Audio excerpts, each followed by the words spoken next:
Yeah. But when that heavier stuff came back, they eat, dude. Their heavy parts just eat. Welcome back to another ABC EP review. This week we're doing Vita Nova by Halocene. It came out in 2021. They're a band known for their covers. That's at least where I found them. With Victoria's Secret was a huge one, and more recently, Barbie Girl has hit real hard within the past year. I say that like Victoria's Secret in the past year, but within the past like 6 months-ish. Let's kind of roll right into track number 1, which is the title track of the EP, Vita Nova. Gave it a 7 out of 10. It really just goes hard. I gave this one an 8 out of 10. It reminds me a lot of the Hailstorm, but it feels a little bit like this band, Sim, if you've ever heard of them. They do the Attack on Titan themes. Okay. I know they did the most recent ones for like Season 4, Part 2. They did the Rumbling. But yeah, it walks the line between rock and the epic 2 Steps from Hell style of music, and I kind of fell in love with this one. This is definitely an EP that is not very super similar to the rest of what they've got out, I think. I think they definitely lean more into like the harder, heavier side now, a lot more kind of like the screamy background vocals. I will say, I actually vibed with that a lot better than their softer stuff, and like about halfway through, more towards the end, the last 2 songs, they got like less and less hard, and I actually have some lower scores down there because of it. But this one in particular, I really fuck with the foundation. Like the foundation of this music is really strong, and then they layered on some really strong vocals on top of it, and it creates a banger track. The only gripe I had a little with this song was the background instrumentals kind of felt like Hello Zepp from the Saw movies. Kinda, yeah. But that's what I was kind of trying to say with like the 2 Steps from Hell, epic remix stuff. It's like the epic orchestra type deal, and it actually brings off a really cool vibe that they're able to mix in through some of the harder stuff. Yeah, it's very like God of War. This felt like it would have fit perfectly on any of the modern PlayStation games, like God of War 4 or 5. That's what we're on. Jeez, Pete's. Either of those, I think this would fit perfect, and you can even tell when we get into the album art about like the runes and stuff. Oh yeah, that's kind of the vibe. We'll move into track 2. This Is Our War. I gave it an 8 out of 10. I gave this one a 9 out of 10. Yeah, the vocals. That's what you gotta talk about on this song. The vocals. Addison is the lead singer's name, and according to Wikipedia, the only member, which is not true, because I want to say her husband does all the guitar on it. And she can just sing. She's known for doing songs like Up an Octave, like covers, and holy shit. Oh yeah, the vocal range, the vocal the control. Like yeah, that's what I'm looking for. The control is just insane. I think it provides some really good contrast, especially with how it starts. That ethereal, slower mix coming straight off of this really hard like ending of the previous song. It provides some great contrast and lets you kind of take a break from that harder stuff while still like instilling this feeling of epicness or, you know, this song makes you feel like you want to fight somebody. Oh, this is definitely the marching into war song. And I think the background, like the epic background, is really what does it, because the vocals are great, but that background is the theming of this song is just phenomenal. It makes me want to go like take my last stand in like an ongoing war zone. Like I'm in a circle of a bunch of other dudes and we're all just firing into the crowd type stuff. Oh yeah. We'll go on to track number 3, Devil Inside Me. Gave it a 7 out of 10.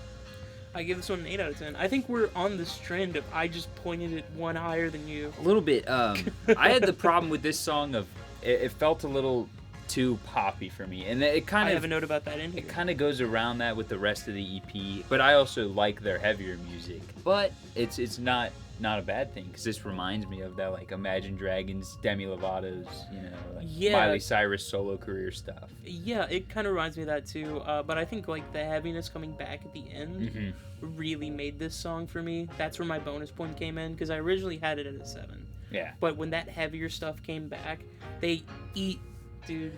Their heavy parts just eat. There's it was like a beautiful balance coming in at the end there of this like ethereal slowness and epic hard style, just awesome tracks. Oh, it goes absolutely insane. And this being a starred track on Apple Music makes complete sense to me. It deserves to be there. It does, yeah. It really deserves to be there. I think that this whole EP is just one that kind of got swept under the rug because they're covers, and it's sad to think because it's really fucking good. Yeah, with them being like mainly covers, I'm assuming their original music kind of gets buried underneath. A little bit. But it should definitely be shown off. This is phenomenal stuff. And we'll move on to track number 4, Rage. I gave it an 8 out of 10. I gave it a 7.5 out of 10. Oh, see, now I'm back over you. First lower score. This one, there's some newer Demi Lovato music out. I don't know how new it is, but it's got a guitar player on it named Nita Strauss, and that's exactly how this felt to me. It felt like listening to Demi Lovato with Nita Strauss and just going absolutely ham. This one is like anime edit music. Yeah. This is being played as Goku turns Super Saiyan 3 and just screaming, like Rage being like, it's like the focal point of the song is kind of the Rage bar, right? The line about Rage in there is like where the song explodes and it does all the epic stuff, like all the orchestra stuff comes in, and it's great. It just reminds me a lot of the Skillet in the score, you know, their style of music. The male voices in this one go extraordinarily hard. Yeah, he's really fucking fucking good. God. Can we talk about his voice for a second? He's nutty. He matches her voice so perfectly with the harmony, and it doesn't feel like he's straining at all ever. The range, the control, just like the tone in general. Oh yeah, it's so good.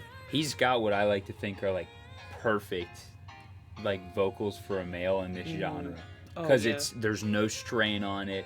He can hit all the notes, and he sounds really fucking good while he does it. It's kind of like when you hear a lot of pop artists, like a lot of male pop artists speak, they have the higher tone voices because, you know, that's applicable to that genre.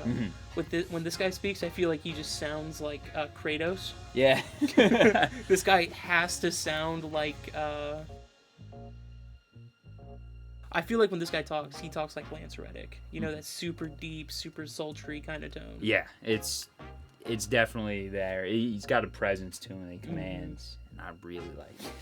Yep, it kind of feels like my captain is like screaming at me to go fight again.